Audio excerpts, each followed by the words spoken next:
नमस्कार दोस्तों, मेरा नाम है रविंद्र चौरसिया। आप देख रहे हैं ट्रेड विद चौरसिया और आज हम डिस्कस करने वाले हैं कि जो प्रो ट्रेडर्स होते हैं वो अपना चेकलिस्ट बेस्ड ट्रेडिंग सिस्टम कैसे बनाते हैं। देखिए, किसी एक महापुरुष ने कहा है कि अगर आप अपना बिजनेस का प्लान या आपका ट्रेडिंग का प्लान एक पेज पर नहीं लिख सकते हैं तो आप अच्छे ट्रेडर और अच्छे बिजनेसमैन कभी नहीं बन सकते। तो आपका एक पेज के ऊपर या तो ए4 साइज या कॉपी का कोई भी पेज हो, उसके ऊपर आपका पूरा ट्रेडिंग प्लान आ जाना चाहिए। ठीक है, तो मैं आज आपको एक ऐसी चीज बताने वाला हूँ जो मे बी शायद आप पहले से करते हुए आ रहे होंगे, ठीक है? लेकिन ये जो मैं आज आपको बताने वाला हूँ ना, ये बहुत ही अच्छा है और इसको किस तरीके से कर सकते हैं वो मैं आपको बता देता हूँ। लेकिन आज मेरा काम सिर्फ़ वो है कि प्रो ट्रेडर कैसे अपना एक ट्रेडिंग सिस्टम को बनाते हैं, किस तरीके से बनाते हैं वो मैं आपको बता रहा हूँ, ठीक है? सबसे पहले हमें क्या करना है, देखिए ये मेरा ऑलरेडी बना हुआ है, तो मैं इसको किस तरीके से फाइन ट्यून करना है, एक पेज पे किस तरीके से बनाना है वो मैं आपको बता रहा हूँ। My checklist based trading system, ठीक है? सबसे पहला तो आपको ये लिखना है for any kind of market. Nifty में आप 7 मिनट पर काम कर सकते हो, बिटकॉइन में 15 मिनट पर काम कर सकते हो। बट निफ्टी 50 में आप अगर स्कैल्पर हो, बायर हो, तो आपको 4 मिनट या 3 मिनट लेना चाहिए। चलो स्टैंडर्ड ले लेते हैं, 3 मिनट हम लेते हैं और 5 मिनट हम ले लेते हैं, क्योंकि हम स्टैंडर्ड की बातें कर रहे हैं अभी लोगों के कि जो ट्रेडिंग व्यू पे फ्री के इंडिकेटर लग जाते हैं तो उसमें 3 और 5 मिनट लग जाते हैं। मैं उन लोगों के लिए बना रहा हूँ जिनको पेड प्लान लेने की ज़रूरत नहीं पड़ेगी। बिटकॉइन में 5 मिनट, 7 और 5 मिनट पे ट्रेड करता हूँ, तो इसको भी आप देखिए, डेल्टा में 10 मिनट की टाइम फ्रेम लग जाती है, तो मिनिमम 10 या आप 5-10 में भी कर सकते हो, 5/10। तो ये 3 टाइम फ्रेम मैं आपको दे रहा हूँ जिसमें आप इस सेटअप को लगा सकते हो। देखिए, ये कोई स्ट्रैटेजी नहीं है, ये आज जो हम डिस्कस करने जा रहे हैं कि आपको अपने रूल्स बनाने हैं एक पेज पेज पे, और जहाँ पर आप ट्रेडिंग करते हो वहाँ पर इस रूल्स को लगा लेना है, ठीक है? देखिए, अब देखिए, आपको पता है कि बिटकॉइन में भी आप ऑप्शन चेन चेक कर सकते हो कि कहाँ पर ओआई ज़्यादा है, उसके लिए आपको कॉइन ग्लास वेबसाइट पे जाना होगा, ठीक है? वो अलग से टॉपिक हो। आज हम बना रहे हैं कि हमारा एक पेपर के ऊपर, एक पेज पे किस तरीके से हम अपने लेवल्स को लिख सकते हैं, ठीक है? तो आप मेरे साथ बने रहिएगा, मैं आपको बहुत अच्छे तरीके से समझाने वाला हूँ। देखिए, सबसे पहले आता है fix level, option chain based analysis, support resistance channel और फिजिकल लेवल, ठीक है? तो ये मैं डिलीट कर देता हूँ, क्योंकि हमें एक पेपर पे, एक पेज पे बनाना है जिसको आप थ्रू आउट डे में पढ़ोगे। जब भी आप ट्रेडिंग स्टार्ट करोगे, ट्रेडिंग स्टार्ट करने के बाद भी पढ़ना है आपको, दिन में उसको 5 बार पढ़ना है, जब तक आपको वो मौखिक क्या रट नहीं जाता है, ठीक है? तो पहला है फिक्स लेवल। देखिए, फिक्स लेवल क्या होता है? फिक्स लेवल आपको बड़ी टाइम फ्रेम पर लगाना है। जैसे आप 4 आवर पे, जैसे निफ्टी में करते हो तो 1 आवर सफिशिएंट होती है, और आपको फिक्स लेवल लगाने हैं, ठीक है? तो फिक्स लेवल में हमको क्या करना रहता है कि भाई सिंपल सा है, फिक्स लेवल पे हमको 4 आवर की टाइम फ्रेम पे हमको इसको ड्रॉ करना है, ठीक है? तो 4 आवर, सॉरी, 1 आवर पे हमें उसको निफ्टी का ड्रॉ करना है। 1 आवर पे हमें निफ्टी का टाइम स्लॉट पे जाके सपोर्ट रेजिस्टेंस फाउंड करना है, ठीक है? एसआर चैनल, मैं इसको एसआर चैनल कर देता हूँ, ठीक है? क्योंकि मैंने आपको एक इंडिकेटर के बारे में बताया जिस पे ऑलरेडी लग जाता है, ठीक? ये हो गया निफ्टी के लिए। अब हम आते हैं बिटकॉइन के लिए। बिटकॉइन के लिए आपको मिनिमम मिनिमम आपको कम से कम तो चाहिए होगा आपको, ठीक है? एटलीस्ट नहीं चाहिए भी हो तो आपको बिटकॉइन के लिए चाहिए कम से कम 4 आवर। 4 आवर क्या एक ऐसी टाइम फ्रेम होती है जिस पे इसके सपोर्ट रेजिस्टेंस बहुत अच्छे लग जाते हैं, और ठीक है ना? तो फॉर ये हो गया आपका बिटकॉइन के लिए। बीटीसी यूएसडीटी सेम आपको गोल्ड पे करना है अगर आप गोल्ड की ट्रेड करते हैं तो, ठीक है? चूँकि मैं गोल्ड करता नहीं हूँ, ठीक है? तो ये आपको पहले अपने फिक्स लेवल लगाने हैं, सपोर्ट रेजिस्टेंस, सपोर्ट से आपको पुट सेल करना है, मैं सेल करता हूँ, आप यहाँ बाय भी कर सकते हैं कॉल, और रेजिस्टेंस से आपको पुट बाय करना है, आप कॉल सेल कर सकते हैं, ठीक है? तो ये आप अपनी चीज़ों को थोड़ा-सा मैनेज कर लीजिएगा। चलो ठीक है, मैं आज बायर्स के लिए बना रहा हूँ, तो मैं बायर्स के हिसाब से कर देता हूँ। सपोर्ट से आपको कॉल बाय करना है, ठीक है? और रेजिस्टेंस से आपको पुट सेल करना है, पुट बाय करना है, सॉरी, ठीक है? तो ये आज हम बना रहे हैं किसके लिए? Put buy. और बिटकॉइन में डिफरेंट ये हो जाता है कि आप लॉन्ग करोगे या शॉर्ट करोगे, ठीक है? ओके, फ्यूचर को। ठीक, अब आते हैं फिक्स व्यू पे। अब व्यू फिक्स कैसे करना है? देखिए, बुलिश व्यू, पुट सेल, ठीक है? मैं इसको भी हटा देता हूँ। व्यू आपको कैसे फिक्स करना है, ठीक है? बुलिश व्यू और बेयरिश व्यू, ठीक? दो ही होते हैं। एक रेंज बाउंड होता है, तो अगर रेंज में हो तो उस दिन आप ट्रेड मत कीजिए या वेट कीजिए उस बॉक्स को ब्रेकआउट होने का, बुलिश व्यू या बेयरिश व्यू, ठीक है? आप इस वीडियो को बहुत ध्यान से देखिएगा अभी, ठीक है? तो आप इस वीडियो को बहुत ध्यान से देखिएगा, बिकॉज़ इसको समझना बहुत ज़रूरी है। अगर आपने इस पे मास्टरी कर ली ना, तो आप बहुत कुछ अच्छा कर सकते हैं, ठीक है? ठीक है? 3 व्यू होते हैं, bullish view, bearish view, range bound. तो बुलिश व्यू आप कैसे डिसाइड करेंगे, ये मैं आपको बता देता हूँ कि कैसे करेंगे। आपको कुछ नहीं करना है, आपको एक इंडिकेटर लगाना है जिसका नाम है zero lag MA trend level, zero lag MA trend, TREND trend level, ठीक है। ये आपको लगा लेना है। अब इस पे जो अगर बैंड बेयरिश हो और सेटिंग करनी है 20 की, ठीक है, ब्लू को रेड कर लेना है। आप अपना कलर कॉम्बिनेशन उस हिसाब से कर लेंगे। इसमें ग्रीन और रेड होता है, सॉरी ग्रीन और ब्लू होता है, तो आप अपना ग्रीन और रेड कर लीजिएगा। अब इसमें आपको पता है कि अगर मेरा बेयरिश बैंड है रेड कलर का है तो मैं बेयरिश रेड लूंगा, तो आपका व्यू फिक्स हो गया, ठीक है। अब इसमें आपको करना क्या है, इसमें देखिए दो चीज आपको करना है। आपको इसमें क्या करना है, आपको जाना है 30 मिनट की टाइम फ्रेम पे, ये मैं दोनों के लिए बता रहा हूँ, ठीक है। व्यू हो गया, उसके बाद आपको जाना है 30 मिनट की टाइम फ्रेम पे, 30 मिनट की टाइम फ्रेम पे जाना है। और उस टाइम फ्रेम पे आपको सबसे पहले देखना है कि मार्केट बेयरिश है या बुलिश है। 30 मिनट हो गए आपके ग्रैंडफादर, ठीक है, दादाजी, मैं दादाजी लिख देता हूँ यार, सिंपल सा, ठीक है। ठीक, उसके बाद आपको 15 मिनट की टाइम फ्रेम पे जाना है। अगर आप 5 मिनट की टाइम फ्रेम पे ट्रेड करते हैं तो 15 मिनट पे जाएंगे, ये आपके कौन हो गए, फादर, ठीक है। ठीक, ये आप हो गए। अब आपको 5 मिनट की टाइम फ्रेम पे आना है। अगर 5 मिनट की टाइम फ्रेम में 3 मिनट पे करते हो, 4 मिनट पे करते हो, ठीक है, तो ये आप हो गए सन। तो आपको एक थ्योरी है, ये मलखान की थ्योरी है, दादाजी, पापा और ग्रैंडसन, इस तीनों पे ना कॉम्बिनेशन लेना है कि 2:1 होना चाहिए हमेशा। मतलब व्यू अगर आपका बेयरिश है तो वो 2/1 होना चाहिए। मतलब 30 मिनट पे भी बेयरिश होना चाहिए, 15 मिनट पे भी बेयरिश होना चाहिए, तब जाके आप 5 मिनट में काम करोगे, करेक्ट है।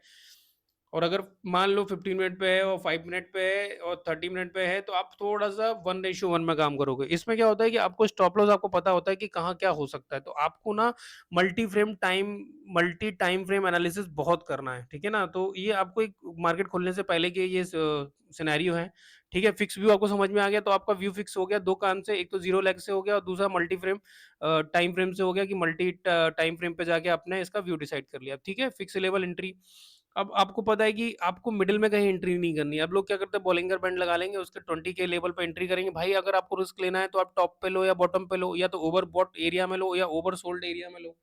अब लोग लेते नहीं ना, तो दिक्कत क्या आता है, उनके स्टॉप लॉस हिट होते हैं फिर।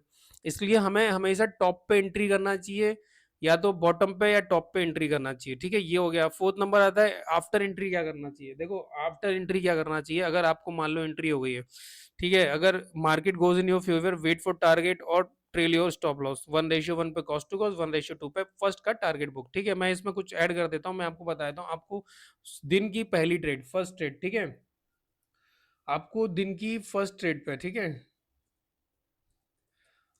फर्स्ट ट्रेड पे आपको क्या करना है, 1:2 बुक करके एग्जिट कर जाना है, ठीक है। अब आपको सेकंड ट्रेड पे क्या करना है, अगर आपको मान लो फर्स्ट ट्रेड मिल गई, क्लोज कर दो सेटअप, मैं तो वही करता हूँ। अगर आपको सेकंड ट्रेड लेना है और आपको लग रहा है कि नहीं मैं सेकंड ट्रेड लूंगा, तो सेकंड ट्रेड पे आपको क्या करना है, सेकंड ट्रेड पे आपको ट्रेल करना है 1:1, फिर 2, फिर 1:3, फिर एक 1:1 पे ट्रेड करते जाना है जब तक आपका स्टॉप लॉस हिट नहीं होता, ठीक है। तो लेकिन आपको पहली ट्रेड में आपको करना है 1:2 बुक करके बाहर आ जाना है, करेक्ट है। या तो आप यहीं पर सेटअप क्लोज कर दो, ये वाला टारगेट डन मत करो, ठीक। अगर मान लो फर्स्ट ट्रेड में प्रॉफिट हो गया, तो आपको उस दिन के लिए क्लोज करना है सिस्टम, या इस ट्रेड को लगाना है कि आप जो भी लेके जाओगे उसका हाफ तो लेके जाओगे। अगर आपको मान लो 20 रुपए का एसएल है, 40 रुपए का प्रॉफिट हो गया, तो अगली ट्रेड में आप सिर्फ 20 रुपए का रिस्क लो। अगर उसमें स्टॉप लॉस हो गया तो एग्जिट कर जाओ। तो ये आपको पता है कि पहली प्रॉफिट ट्रेड के बाद मुझे क्या करना है। अगर मान लो पहले में स्टॉप लॉस हिट हो गया, तो अब आपको प्लान भी लगाना है। और प्लान भी कब लगाना है मैं आपको बताता हूँ। प्लान भी आपको लगाना है मार्केट के टाइमिंग की। अब मार्केट की टाइमिंग क्या होती है, देखिए मार्केट की टाइमिंग बहुत ज्यादा मेन है। मैं आपको बताता हूँ मार्केट की टाइमिंग क्या होती है। देखिए ये मैं सबसे पहले निफ्टी के लिए बता रहा हूँ, फिर मैं बिटकॉइन के लिए बताऊँ मार्केट की टाइमिंग क्या होती है।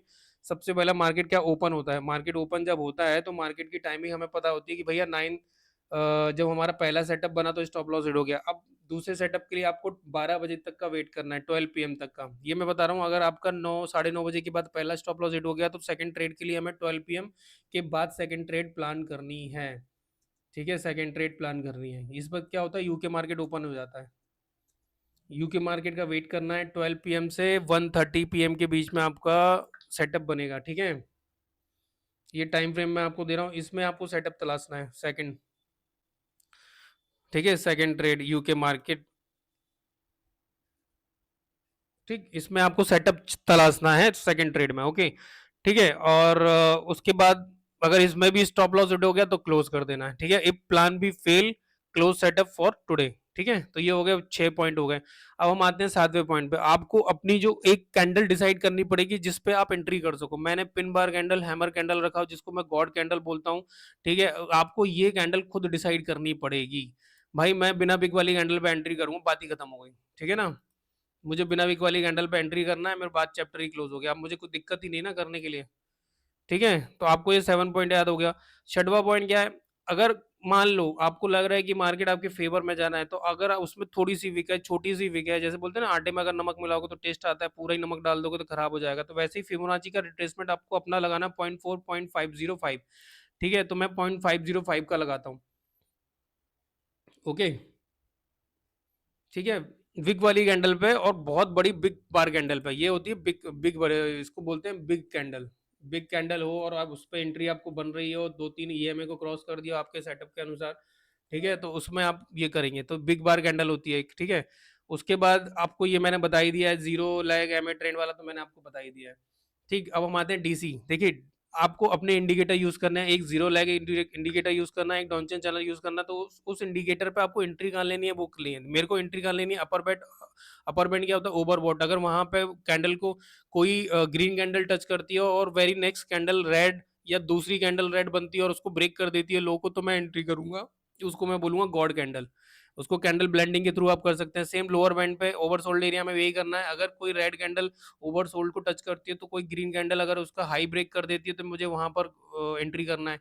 और अगर आप ट्रेंड के साथ चल रहे हैं तो 1:2, और ट्रेंड के अपोजिट चल रहे हैं तो 1:1 में बुक करना है, ठीक है। और आपको ये प्लान मैंने आपको बता ही दिया है कि आपको 1 आवर पे निफ्टी में सपोर्ट रेजिस्टेंस बनाने हैं, ठीक है। आपको वी वेब ये देख, सुबह सुबह मॉर्निंग में आपको आके सबसे पहले ये देखना है कि आपका व्यू क्या है। तो व्यू वेब व्यू के लिए मैंने आपको पहले ही बताया है कि जीरो लेग एमए ट्रेंड आपका ये जो है, यहाँ पर आप वी वेब को भी देखेंगे और सीपीआर को भी देखेंगे, ठीक है। वी वेब एंड सीपीआर को भी नोट करेंगे कि वो बढ़ते क्रम में है, घटते क्रम में है, करेक्ट है, ठीक है। वो बढ़ते क्रम में है या घटते क्रम में है, वो उसको भी आप नोट कर लेंगे। तो ये प्री प्रोडक्शन वाले काम होते हैं, प्री मार्केट ओपनिंग वाले, ठीक है। उसके बाद रिस्क रिवॉर्ड रेशियो हमेशा 1:2 लेना है, ठीक है। बिटकॉइन में $30 का एसएल और $60 का टारगेट होगा। और निफ्टी में आपको टारगेट रखना है 20 और 25 का, ठीक है। बहुत ईजिली हो जाता है। और आपको देखिए मैं सिंपल सी एक चीज बताता हूँ आपको ना, इन द मनी करना चाहिए। और लगभग इसमें देखिए वो आप अपने हिसाब से ऐड, आपका टारगेट क्या है, एटीएम पे टारगेट लेना चाहते हो या फिर आप आईटीएम पे। मैं आपको बताता हूँ, मैं लेता हूँ 150 के ऊपर, 160 के ऊपर का प्रीमियम मैं बाय करता हूँ बाइंग के लिए। और लगभग इतने का ही मैं सेल करने के लिए बाय करता हूँ, ओके, ठीक है। तो इस तरीके से ना भाई आपको ना सब चीज डिसाइड करनी है। और अब आपको क्या करना है कि आपको सिंपल सा है कि ओआई का चार्ट लगाना है इस तरीके का जैसे मैं लगाता हूँ। देखिए आज मेरी ट्रेड का मैं आपको सिनेरियो बताता हूँ। पहली ट्रेड में मेरा स्टॉप लॉस हिट हुआ, क्योंकि देखिए मेरी यहाँ पे ये मार्केट ओपन होता है, आज तारीख है 26 सितंबर, मार्केट यहाँ पर ओपन होता है। और इस ओपन वाले मार्केट में सबसे बड़ी चीज क्या होती है, मुझे यहाँ पर एक ऐसी कैंडल मिलती है जो इस कैंडल का लो ब्रेक कर देती है। तो मैं सबसे पहले देखिए मेरा यहाँ पर था ओआई बहुत अच्छा था, पुट राइटिंग बहुत अच्छी थी, सबसे पहला मेरा एसएल हिट होता है यहाँ पर। मैं क्या करता हूँ यहाँ पर पुट सेल कर देता हूँ, ठीक है। तो मेरा स्टॉप लॉस चला जाता है यहाँ पर 20-22 पॉइंट का मेरा स्टॉप लॉस हिट हो जाता है, ठीक है, इस कैंडल से। अब मेरा स्टॉप लॉस यहाँ हिट हो गया, ओके नो प्रॉब्लम। फिर मेरा जो ओआई था वो इस बॉक्स पे था 24,750 पे, बहुत अच्छा खासा ओआई था, पुट राइटिंग थी बहुत अच्छी कि मार्केट यहाँ से बाउंस बैक कर सकता है। तो मैंने फिर मेरा बॉक्स बनाया, ठीक है। आपको पता है मैं जो साइकोलॉजिकल लेवल होते हैं ना, उनसे 10 पॉइंट ऊपर और 10 पॉइंट नीचे का बॉक्स बनाता हूँ, क्योंकि ये एक जोन होता है ये। फिर एग्जैक्टली जैसे ही इस जोन को टच करता है, फिर मैं वापस से अपनी स्ट्रेटेजी लगाता हूँ। मैं वापस से, मेरा व्यू बुलिश था आज, ठीक है, मेरा व्यू बुलिश इस था क्योंकि प्रॉफिट बुकिंग आ सकती है। तो फिर मैं यहाँ पर फिर से वापस से पुट सेल कर देता हूँ और मुझे इसमें 30 पॉइंट मिलते हैं, ठीक है। तो मैंने इसमें 30 पॉइंट एग्जैक्टली मेरे बॉक्स को टच होते ही मैंने सेल कर दिया था। और इसमें मुझे 30 पॉइंट के आसपास मिलते हैं, तो मेरा 20 पॉइंट का लॉस प्लस ब्रोकरेज आ जाती है। उसके बाद मैं इसको बुक कर लेता हूँ, क्योंकि सबसे पहला हमें काम क्या करना है, जो मैं आपको रूल बताने वाला हूँ, इसलिए मैंने आपको एग्जांपल दिया कि अगर आपको लॉस हो गया है, ठीक है, मान लो आपको यहाँ पर लॉस हो गया है, तो सबसे पहले प्लान बी में, ठीक है, if stop loss hit take secondary as plan B, ठीक है। और plan B fail close setup. और प्लान बी में आपको सबसे पहले अपना लॉस कवर करना है, ठीक है। प्लान बी में आपको सबसे पहले अपने लॉस को कवर करना है विथ ब्रोकरेज, ठीक है। प्लान बी में लॉस कवर करना है विद ब्रोकरेज, ठीक है। उसके बाद आप सेटअप बंद कर दो, नो ओवर ट्रेडिंग, ठीक, या आप ट्रेल करते रहो, अपना जो स्टॉप लॉस है उसको उठा के उतने पॉइंट पे कर दो जिससे आपका पुराना वाला लॉस कवर हो जाए। करेक्ट है? ठीक है, अगर आप सेलिंग करते हो तो आप बैठ सकते हो क्योंकि आपको टीके मिल जाएगा। अगर मार्केट आपके पोजीशन में जा रहा है तो आप भैया एग्जिट कर जाओ अपना लॉस को कवर करके। ठीक है, तो ये कुछ पॉइंट है, इसको आप एक पेपर पे लिखना है जो हमने एक पेपर पे लिखे हुए हैं। ठीक है, अब इंडिकेटर आप कौन कौन से यूज कर सकते हो उसका एक लिस्ट बना लो, उसमें क्राइटेरिया क्या है। मैंने आपको यहाँ पर देखिए जो इंडिकेटर मैं यूज करता हूँ ना, उसका इंडिकेटर का मैंने आपको बता दिया है। ठीक है, अभी टोटल 12 पॉइंट हो गए। ठीक है, इसमें ऐसा कोई पॉइंट नहीं है जो मैंने आपको गलत बताया। पहला पॉइंट है फिक्स लेवल। ठीक है, दूसरा पॉइंट है फिक्स व्यू। ठीक है, चौथा पॉइंट है आपका, तीसरा पॉइंट है सॉरी, फिक्स लेवल एंट्री। कहाँ हमें एंट्री करनी है? हमें मिड में एंट्री नहीं करनी है। बॉलिंगर बैंड या डॉनचन चैनल के मिड में हमें अब जो लॉ, अरे अगर रिस्क लो तो टॉप से लो ना, बॉटम से लो। आफ्टर एंट्री का करना है वो मैंने आपको बता दिया। अगर आप पहला स्टॉप लॉस हिट हो जाता है तो आपको सेकंड प्लान भी करना है, बट मार्केट के प्लान के आवर है, यूके मार्केट का होता है 12 पीएम और 1:30 के बीच में आपको अपना सेटअप देखना है। ठीक है, ये तो सबसे बड़ी चीज हो गई, बट इसमें सबसे बड़ी चीज हमने क्या मिस कर दी? ठीक है, सबसे बड़ी हमने चीज क्या मिक्स कर दी? थर्ड पॉइंट के बाद आती है फोर्थ पॉइंट, वो आता है सबसे बड़ा फिक्स स्ट्रेटेजी। ठीक है, फिक्स स्ट्रेटेजी सबसे मेन होता है। ठीक, अब इसमें फिक्स स्ट्रेटेजी क्या होना चाहिए? एक सेटअप होना चाहिए, आप उस सेटअप से विवाह कर लो। ठीक है, विवाह, हाँ विवाह, शादी कर लो उससे और उसी सेटअप को आपको कंटिन्यू फॉलो करना है। ठीक है, अब आपको कुछ करना ही नहीं है, आपके पास एक फिक्स स्ट्रेटजी होना चाहिए, फिक्स पूरा सेटअप आपको फिक्स होना चाहिए। आप ट्रेडिंग में सोचना ना पड़े कि मुझे करना है क्या, यार मेरा फिक्स है, और इसको ना एकदम आंखों के सामने ट्रेडिंग पे लगा के रखो कि साला ये दिखता रहे हम लोगों को। ठीक है ना, तब तक दिमाग में घुस ना जाए, छप ना जाए। दिन में 50 बार पढ़ो, 100 बार पढ़ो, मोबाइल का वॉलपेपर बना लो, लैपटॉप का वॉलपेपर बना लो, डेस्कटॉप का वॉलपेपर प्रिंट आउट निकाल के सब जगह लगा लो, सोते उठते ये प्लान देखना चाहिए आपको। ठीक है, तभी ये आपके दिमाग में घुसेगा, वरना घुसेगा नहीं। ठीक है, अब स्ट्रेटेजी कैसे बनाते हैं उसका अलग वीडियो बनाऊंगा मैं। मैंने आपको आज बताया मार्च चेकलिस्ट बेस्ड सिस्टम किस तरीके से बनाते हैं। अगर आप एक पेपर पे अपना बिजनेस और अपना ट्रेडिंग प्लान नहीं लिख सकते तो आप इसमें कभी सक्सेसफुल नहीं हो सकते। ठीक है, प्लान ए प्लान बी मैंने बता दिया, प्रॉफिट होने पर क्या करना है, लॉस होने पर क्या करना है, एंट्री किस तरीके से लेनी है। अगर रिस्क लेनी है तो बॉटम से लो, टॉप से लो, बीच में कभी एंट्री नहीं लेना चाहिए क्योंकि उसमें तो चांसेस ज्यादा रहते हैं। तो आप जितने चांसेस स्टॉप लॉस को हिट करने के कम कर देंगे उतना आपका सेटअप बहुत अच्छा हो जाएगा। अभी एक पेपर पे आ गया ये, आपको फिक्स रूल बता दिया है कि कितना पॉइंट का एसएल आपको लेना है मैक्सिमम बिटकॉइन में और इसमें निफ्टी में। ठीक है, और डेली टारगेट आपको क्या लेना है वो मैंने आपको बता दिया, 1:1 का टारगेट लेना है। तो ये कुछ 12 पॉइंट हैं, टोटल 12 पॉइंट हैं जिसमें आप ट्रेड करके एक सिंगल सा प्रिंट आउट निकाल के बढ़िया से अपने उसको प्रैक्टिस करो, इसको थोड़ा सा अच्छे से कर लो जिस तरीके से मैंने पहले बनाया हुआ था। अगर आप चाहते हैं मैं इसको बहुत अच्छे से आपको लिख के दे दूं तो आप प्लीज कमेंट में नोट्स लिखिएगा, ये प्लान आपको वहां पर अटैच होके मिल जाएगा। ठीक है, 2000 सब्सक्राइबर तो हो जाए, प्लस इस वीडियो को आप जितना शेयर कर सकते हैं, लाइक कर सकते हैं। अगर आपको मेरे समझाने का तरीका या मैंने जो समझाया वो बात आपको समझ में आई हो तो प्लीज़ इसको लाइक शेयर एंड सब्सक्राइब कीजिए चैनल को। और मेरा एक दो पुराने चैनल थे जो यूट्यूब ने डिलीट कर दिए हैं। लाइव मार्केट में मैं ट्रेड करवाता था या करता था, बट मैंने कभी ये नहीं बोला ये खरीद लो बेच लो, बट उन्होंने फिर भी डिलीट कर दिया। तो कोई बात नहीं, मैं फिर वापस से जीरो से शुरू कर रहा हूँ इसको, और फिर वापस से इसको बड़ा ले करेंगे इसको। ठीक है, तो अगर आपको नोट्स चाहिए तो आप मुझे कमेंट कर सकते हैं, और मेरा व्हाट्सअप नंबर फ्लैश हो रहा है। अगर आपको पर्सनल 1-to-1 ज्ञान चाहिए, मेंटरशिप चाहिए तो वो भी मैं आपको प्रोवाइड करा सकता हूँ। उसके कुछ चार्जेस हैं, वो आप मेरे से व्हाट्सअप पे बात कर सकते हैं। ओके, तो ये था आज हमारा कि कैसे चेकलिस्ट बेस्ड ट्रेडिंग सिस्टम बनाते हैं। अगर ये सारी चेकलिस्ट आप चेक करेंगे डेली ट्रेडिंग में तो मैं आपको लिख के देता हूँ आपका कोई लॉस नहीं करवा सकता, और लॉस होगा तो वो लॉस पार्ट होगा। हम मंथ एंड में लॉस को कैलकुलेट करते हैं कि हमें इस मंथ कितना लॉस हुआ। डे बेसिस से डे ट्रेडिंग नहीं होती है, वो नाम ही उसका डे ट्रेडिंग है, बट डे ट्रेडिंग को डे बेसिस से आप काउंट नहीं कर सकते हो। उसको मंथली, क्वार्टरली, हाफ ईयरली या फिर साल भर में आप कितने प्रॉफिटेबल रहे वो काउंट किया जाता है। एक दिन हो सकता है आपका सेटअप फेल हो जाए, अगले दिन हो सकता है वो सेटअप आपको 1:5 दे दे। करेक्ट है ना, तो उस तरीके से आपको ट्रेड लेनी है। तो मैंने आपको पूरा सेटअप बता दिया, फिक्स लेवल कैसे बनाते हैं, फिक्स व्यू कैसे करते हैं, फिक्स लेवल पे एंट्री कब करना चाहिए, आफ्टर एंट्री के बाद क्या करना चाहिए, फिक्स स्ट्रैटेजी क्या हो सकती है। वो स्ट्रैटेजी अलग मैटर है कि आप कौन सी स्ट्रैटेजी फॉलो करते हैं। मैंने बहुत सारी स्ट्रैटेजी देखी, 4 स्ट्रैटेजी मैं फॉलो करता हूँ और चारों मैं डाल चुका हूँ अपने चैनल पे, आप उसको वॉच कीजिए। एक 6 AM स्ट्रैटेजी है, एक मेरी स्टॉप लॉस हंटिंग स्ट्रैटेजी है, एक मेरी 3 मिनट के टाइम फ्रेम पे स्कैल्पिंग स्ट्रैटेजी है, एक मैंने अभी बिटकॉइन की 5 मिनट की टाइम फ्रेम पे डाली है स्कैल्पिंग, जो सिर्फ बिटकॉइन और गोल्ड में करता हूँ मैं। ठीक है, उसके बाद फर्स्ट ट्रेड पे आपको क्या करना है, सेकंड ट्रेड पे आपको क्या करना है, आफ्टर मार्केट आवर कौन-कौन से हो सकते हैं, किस कैंडल पे एंट्री करना है, फिबोनाची कब लगाना है, कौन से इंडिकेटर को आपको गॉड कैंडल डिसाइड करनी है, ठीक है, रिस्क रिवॉर्ड रेशियो कैसे करना है, मनी मैनेजमेंट क्या करना है, वो मैं आपको बताता हूँ। अगर मान लीजिए आपकी देखिए 13 पॉइंट में ऐड कर लेता हूँ मनी मैनेजमेंट। मनी मैनेजमेंट बहुत ज़्यादा ज़रूरी है। मनी मैनेजमेंट देखिए ये भी आप लिख लीजिए। अगर मान लो आपके पास मनी मैनेजमेंट के नाम पे अगर 1 लाख है, ठीक है? मैं निफ्टी की बात कर रहा हूँ। अगर आपके पास 1 लाख की कैपिटल है, तो आपको उसका 1/10 ही यूज़ करना है, ठीक है? सिंपल सी बात है, अगर आप बाइंग करते हैं तो 1/10 ही यूज़ कीजिए उसका, ठीक है? या यूज़ करना चाहिए, ठीक? ये हो गया बाइंग का। अगर आपके पास 1 लाख की कैपिटल है तो आप बाइंग में नहीं कर सकते, बट सेलिंग में पूरी कैपिटल 1 लॉट से कर सकते हो विथ हेज। और हेज भी आपको मुश्किल से 300 पॉइंट दूर का हेज करना चाहिए, ठीक है? ये अलग टॉपिक है, इसमें बाद में बात करेंगे, ठीक है? ओके, चलिए इस वीडियो को यहीं पर खत्म करते हैं। Thank you very much.